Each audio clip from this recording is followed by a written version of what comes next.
Mereka tahu betapa brutalnya perjuangan ini, bahkan lebih jelas dari dokter yang merawat mereka. Tapi ada satu hal yang benar-benar ditakuti Aisyah. Gimana cara memberitahu ibunya, Gita? Hai guys, kita sekarang udah sampai di bab 10. Yang belum nonton bab 9, nonton dulu baru balik ke video ini. Di luar jendela, malam menguasai kota. Gelap tapi terasa nyaman seperti hoodie favorit. Aisyah menarik nafas pelan, memejamkan mata, berharap tidurnya datang tanpa drama. Tapi tubuhnya yang lelah tak bisa mengalahkan pikirannya yang sedang kacau. Di ranjang sebelah, Rafael bernafas dengan tenang, bahkan sesekali mengigau sambil tersenyum kecil. Tidurnya nyenyak banget. Aisyah menghela nafas, tapi dirinya sama sekali nggak bisa tidur. Dia kepengen banget minum kopi americano. Rasanya yang pahit mungkin bisa menenangkan pikirannya. Sejak masuk rumah sakit, dokter sudah melarang dia minum kopi. Katanya nggak baik buat tubuh dia. Tapi, udah beberapa hari dia nggak minum, rasanya kayak gatel banget di hati. 1 gelas aja. Anggap aja hadiah buat diri sendiri. Dengan pikiran itu, Aisyah langsung turun dari ranjang mengenakan jaket dan diam-diam keluar dari kamar menuju Starbucks dekat rumah sakit. Saat dia mendorong pintu kaca Starbucks, langkahnya terhenti sejenak. Di sudut ruangan, sekelompok wajah yang dia kenal sedang berkumpul. Raditya, Rahmi, Niken, dan Alin. Mereka terlihat serius, sepertinya sedang berdebat tentang sesuatu. Penasaran, Aisyah pelan-pelan mendekat, berniat mengejutkan mereka. Tapi saat dia mendengar percakapan mereka, tubuhnya langsung membeku. Menurutku, lebih baik kita nggak kasih tahu dia. Siapa tahu mentalnya nggak sekuat itu, dan dia nggak bisa menerima kenyataan ini. Nada bicara Niken tetap tenang dan tegas seperti biasa. Logis dan rasional, Rahmi menghela nafas. Iya, Aisyah memang kelihatannya ceria dan santai, tapi sebenarnya dia rapuh. Kalian gak lihat waktu dia pertama kali didiagnosis saat umur 18, dia nangis semalaman. Alin berbeda pendapat. Enggak kak, dia lebih kuat dari yang kita kira. Dulu 7 tahun yang lalu dia bisa bertahan, kali ini pun pasti bisa. Rahmi langsung nimpal, tapi kalau dia gak bisa, gimana? Rahmi berkata lirih, aku punya saudara yang cuma butuh 18 hari dari diagnosis sampai meninggal. Dia sebenarnya mati karena ketakutan. Niken terheran dan dia bilang ke semua temannya, kalau kalian di posisi dia, kalian lebih memilih lebih cepat tahu atau justru nggak tahu sama sekali. Rahmi langsung membuka mulut tapi nggak ada satu kata pun yang keluar. Tak jauh dari mereka, Aisyah berdiri diam, menahan nafas. Tadinya, dia hanya ingin menguping obrolan ringan mereka, tapi gak menyangka akan mendengar diskusi tentang hidup dan matinya sendiri. Jantungnya terasa berhenti sejenak, ujung jemarinya bergetar. Jadi, selama ini mereka menyembunyikan ini dari dia.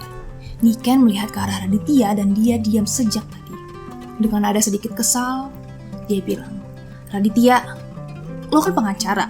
Coba dianalisis dalam situasi seperti ini. Lebih baik ngasih tahu dia, atau justru enggak? Semua orang pandangannya ke arah Raditya. Namun, sejak tadi, dia hanya menunduk, sibuk mengetik ponselnya dengan cepat, dan Alin mengerutkan kening karena kesel. Tiba-tiba, ambil HP Raditya dan melihat layarnya. Matanya langsung memerah. Raditya membalas satu persatu komentar jahat tentang Aisyah di internet. Tertulis di HP itu, judulnya, penulis ini pasti punya delusi parah. Isinya, ada yang nulis, jelas gak ada yang mau sama dia di dunia nyata. Makanya bikin komik murahan kayak gini. Ada lagi yang menimpali, komen-komen. Tulisannya, hahaha, kasihan banget. Pasti kehidupan nyata dia juga cewek yang suka maksa cowok biar diperhatiin. Komen yang lain, tampangnya pasti jelek, makanya dia gak pernah berani tampil. Yang ngerti-ngerti aja lah ya. Di setiap komentar penuh kebencian, Raditya tetap membalas. Dia bilang, dia lebih berani dari yang kalian semua bayangkan. Kebencian kalian satu-satu gak akan bisa mematikan karirnya. Dia tuh aslinya cantik kok. Maaf ya kalau bikin kalian semua iri. Alin menatap layar HP itu, air matanya tiba-tiba jatuh. Alin bilang, mereka bahkan gak tahu apa yang udah dia laluin. Kenapa mereka bisa tega ngomong kayak gini? Sejak awal perjalanan komik, cara mendekati cowok ganteng selalu penuh dengan kontroversi dan kritik. Awalnya, para netizen hanya mengomentari karakter utama, menganggapnya murahan, terlalu mengejar pria, dan tidak tahu malu. Aisyah gak pernah peduli. Bagi dia, setiap orang punya opini masing-masing, dan sebuah karya memang gak mungkin bisa menyenangkan semua orang. Pro kontra selalu ada, tapi entah sejak kapan, serangan itu gak lagi hanya menyerang karakter utamanya. Mereka mulai menyerang Aisyah secara pribadi sekarang, mengolok-olok wajahnya, kepribadiannya, bahkan kehidupan pribadinya. Seolah-olah mereka benar-benar mengenal dia. Tapi semua itu tak pernah menggoyahkan hati Aisyah, karena dia selalu dikelilingi oleh orang-orang yang mencintai dia. Terlebih lagi, jumlah pembaca yang benar-benar menyukai komiknya jauh lebih banyak daripada mereka yang hanya ingin menjatuhkan dia. Dunia Aisyah terlalu luas dan indah untuk diisi oleh beberapa suara kecil yang gak penting. Dan Aisyah sejak mendengar itu, dia gak mau lagi mengubik. Dengan langkah cepat, dia kembali ke kamar rumah sakit. Mereka semua salah, dia tidak takut sakit. Setiap pasien kanker sudah pasti mempersiapkan diri dia, siap menghadapi kemungkinan kambuh dan siap menjalani operasi, siap melalui kemoterapi, bahkan siap menerima kemungkinan yang terburuk sekalipun. Merekalah yang paling memahami dibandingkan dengan siapapun, bahwa kanker tidak bisa sepenuhnya disembuhkan. Yang bisa dilakukan ilmu medis saat itu hanyalah memperpanjang hidup sebisa mungkin. Berkali-kali mereka mengulang istilah medis di kepala, berharap ada secercah harapan di antara mereka. Mereka tahu betapa brutalnya perjuangan ini, bahkan lebih jelas dari dokter yang merawat mereka. Tapi ada satu hal yang benar-benar ditakuti Aisyah, bukan penyakitnya, melainkan gimana cara memberitahu ibunya, Gita. Atau lebih baik, gak usah kasih tahu sama sekali. Dia masih ingat saat kecil, ibunya duduk di samping ranjang ayahnya, diam-diam menangis.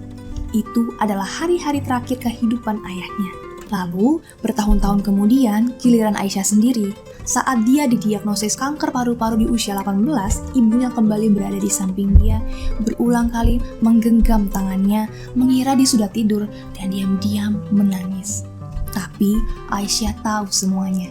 Dia hanya berpura-pura tidur, tidak berani membuka mata, tidak berani menghibur ibunya. Selama ini, dia pikir dirinya sudah cukup kuat, sudah cukup siap menghadapi apapun. Tapi kini, saat kenyataan benar-benar menghampirinya, dia sadar, dia belum siap. Dia belum tahu apakah dia harus mengatakannya sebenarnya pada ibunya. Dan lampu kamar sudah padam.